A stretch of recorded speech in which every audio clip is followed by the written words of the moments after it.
মাদ্রাসা মাদ্রাসার ছাত্রদেরকে নিয়ে কেউ কোনো কথা বলতে দেখেছেন? আমার মনে হয় দেখেননি। তাহলে আজকে বাস্তব জীবন থেকে একটা কথা আপনাদেরকে বলতে চাই, আশা করি শুনে যাবেন। অবশ্যই আপনাদের চোখে পানি আসতে বাধ্য করবে, কেননা আমারও চোখে পানি বয়ে এনেছিল। ঈদের ছুটিতে সব ছাত্ররা যখন বাড়িতে ছুটি কাটানোর জন্য বাড়িতে যাওয়ার জন্য আনন্দের রেশ বয়ে যাচ্ছে, তখন কিছু সংখ্যক ছাত্ররা মাদ্রাসার দরজার কোণে গিয়ে বসে চুপ করে বসে আছে।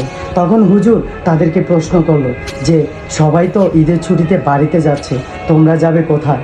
তখন বাচ্চাগুলো কোনো কথা বললো না, কথা না বলে চুপ করে রইল।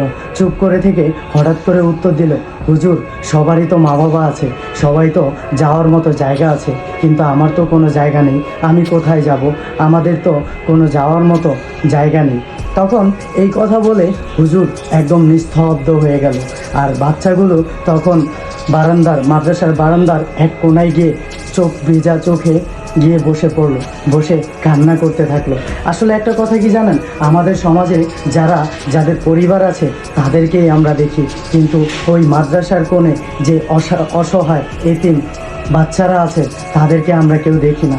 আসলে আল্লাহর কাছে একটা কথাই বলি, এই গল্পটা শোনার পর আমার চোখে পানি চলে এসেছিল।